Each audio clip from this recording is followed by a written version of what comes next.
Ready. This is Pod With Me. Have you noticed anyone that's drastically changing their habits, mood swings, and impulsive decision making? Shifts in sleeping habits, disconnecting from old friends and replacing them with younger friends, feeling anxiety, feeling of guilt, hopelessness, and worthlessness, loss of interest in activities, including sex and hobbies. Well, this is all part of a midlife crisis, and on today's show, our guest has exactly that. Not once, but this is his second midlife crisis. Get ready, because the pod starts now. He's my first boyfriend, this century. I was having trouble transitioning to being in a couple. It wasn't part of what I would be dealing with in my life. I have sex with other people because I've sort of lost interest in him sexually. Let's go again. Ready. Alex, are you ready to pod? Hey, are you all ready? Talk. Alex J. here. Are you ready? Let's go. Let's get a sound check. Ready. This is Alex J. Aguiar, and you're listening to Pod With Me. How are you, Carl? I'm fine. I'm a little tired. It's kind of late, and I've been at a conference for several days. What is it that you do? I manage research grants in suicide prevention. I work for a nonprofit that does a lot of things, including funding research grants around the world. So, yeah. You don't sound too excited. Are you excited about that job? Yes and no. I'm 51 years old, and so I'm sort of at a place where it's like, how many steps do I have left in terms of many things, but especially job. Before this job, I was a grant writer. I worked at a lot of places. What would be your ideal job? Good question. You don't know yet. I don't know yet. Okay, but the good thing is that you're 51. You're still young. You have a lot of years ahead of you, even though you don't think it. So you should not think about that. You should live the moment, live each day. And all we got is now. So you could do whatever you want in life, because you can. So you went through a midlife crisis. What age were you? My first one. I was, currently in a new one. Okay, so with the first one. The first one, I was 40. And I was in a very bad job with a toxic person, a grant writing, a development fundraising job, and with a very toxic person. And, I didn't see a way out. And so I quit without a plan and without money. And as you may know, when you quit a job, you can't get unemployment or anything. So it was quite drastic. So what did you do to turn it around? So my midlife crisis to turn it around was to go to graduate school and get $70,000 in loans for 3 years. I got a master's in teaching ESL. I thought that would be a new direction for me. And there were many things I liked about it, but there was a lot I didn't really love. What else did you go through in the midlife crisis? It was just that, or what else did you buy a Corvette? What did you do? No, that's why I like to call it my midlife crisis, because I could have spent it on hookers and sports cars, $70,000, but instead I went to graduate school, so that's not that bad. I'm going through a second midlife crisis. So why are you going through another midlife crisis now? Yeah, part of my midlife crisis is I have a lot of good things in my life, but. And you have a partner, right? Uh-huh. Is that going well? How many years you been together? 2.5. Okay. Are you happy? Not sure. Not sure. He's my first boyfriend in this century. So you're used to being on your own. Uh-huh. Okay. Especially during graduate school and my first midlife crisis. But you haven't adjusted to being with someone yet? Right. And also, I'm finding I'm not attracted to him anymore. Yeah, I had to spend a lot of money to move and everything. Wait. Okay, but wait. All right. So going into this relationship, the reasons why you're getting into it, it's a seed level of what the relationship is going to turn out to be and make you feel. So if you went into the relationship feeling love and madly in love with the person and something, it's gonna not feel the way you're feeling now. If you went in it just because he's hot just because it was somebody to have a companionship because you felt lonely, you felt you needed. If it came from that end, then it's going to be chaotic and it's not going to turn out It was neither. So what was it? I actually don't know. I mean, it was actually mysterious. Like, I made a lot of changes. Okay, but in you my made. life. But wait, you made changes. There's always a reason. So it wasn't because don't the sex know. was good. No. Okay, it wasn't because you felt kind of in love with him. I felt love for him. He was more in love with me. Maybe that was what I liked. What you liked is that you've had someone that you felt you liked the attention that you were getting. I guess, but also like, I'm not really the kind to jump into something. And I mean, again, no, I had not had anything going on for like 10 years. But Well, this is because that was like, but that was a reason not to jump into something. Yeah. You know, I was at that point okay with being alone in some ways. Correct, and that's what happens to many people, not only you.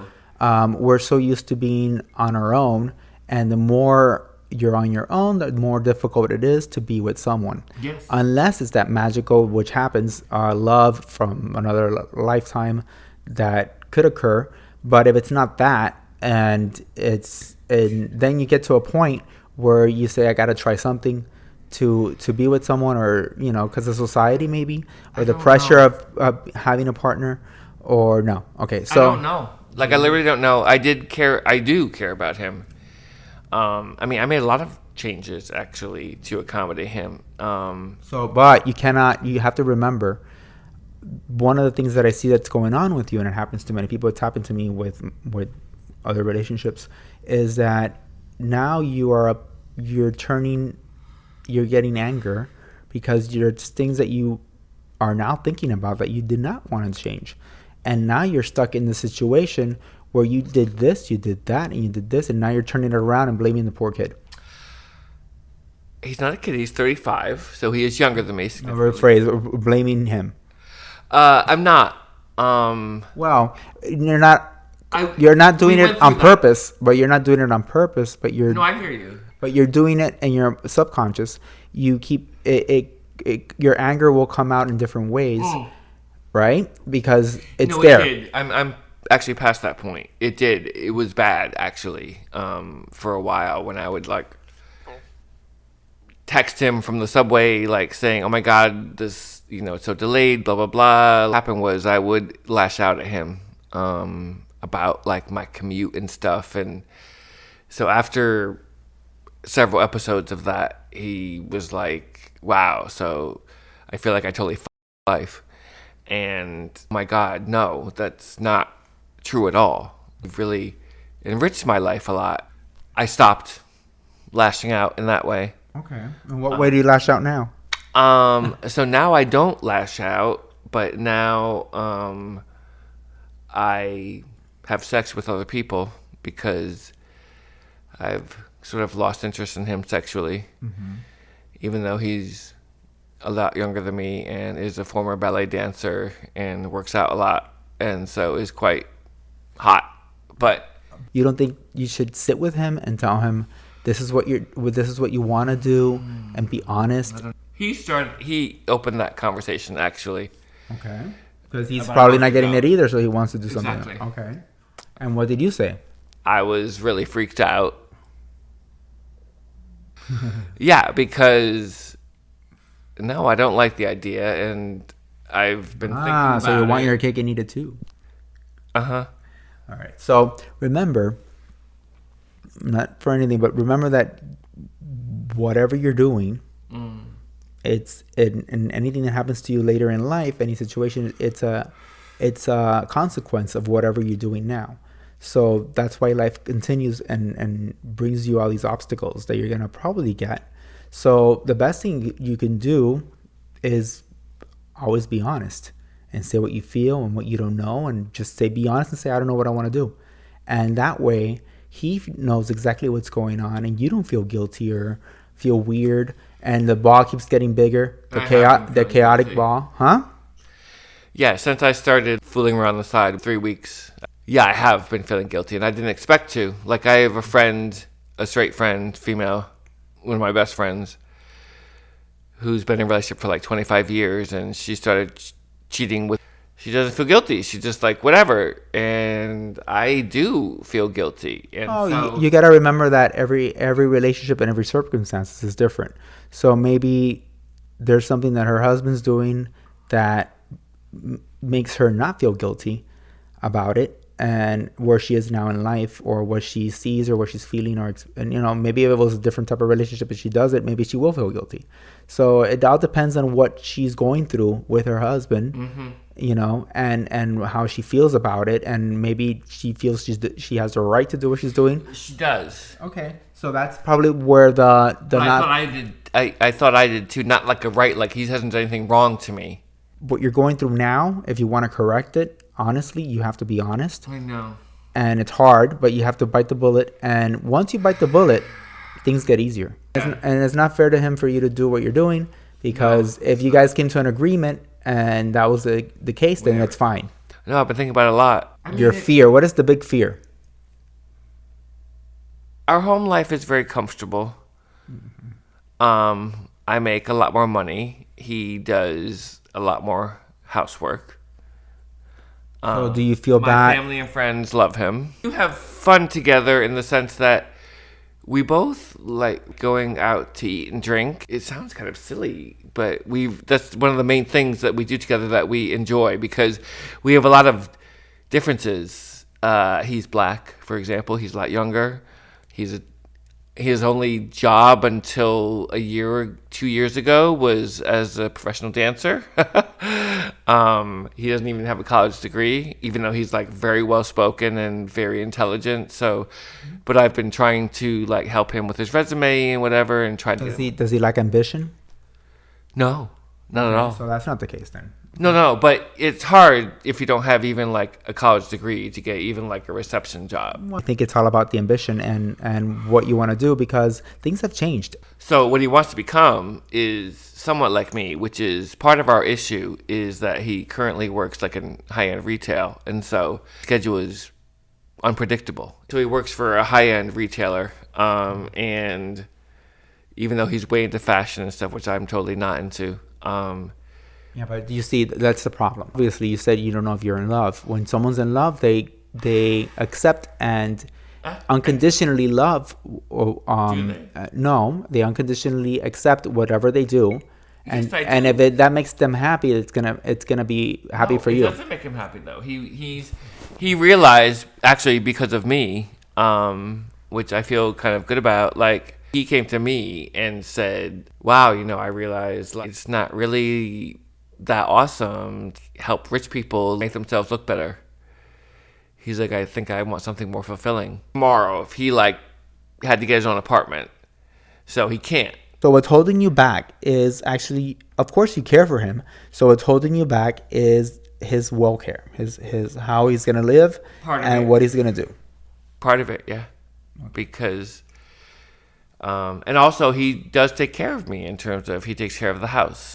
There is a reality in terms of my attraction to him. And once that's out there, I think it will be just sort of a downward slope. And it's not fair to him.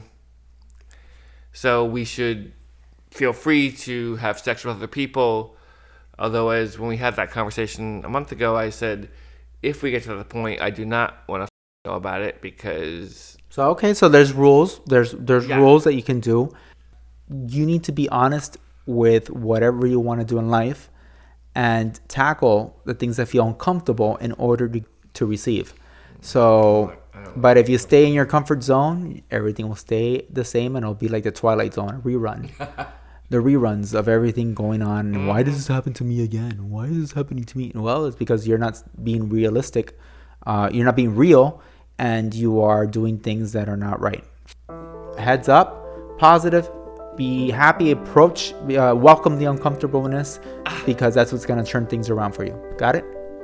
Yes. Looking back in life, back in the 90s, what would you tell your 20-year-old self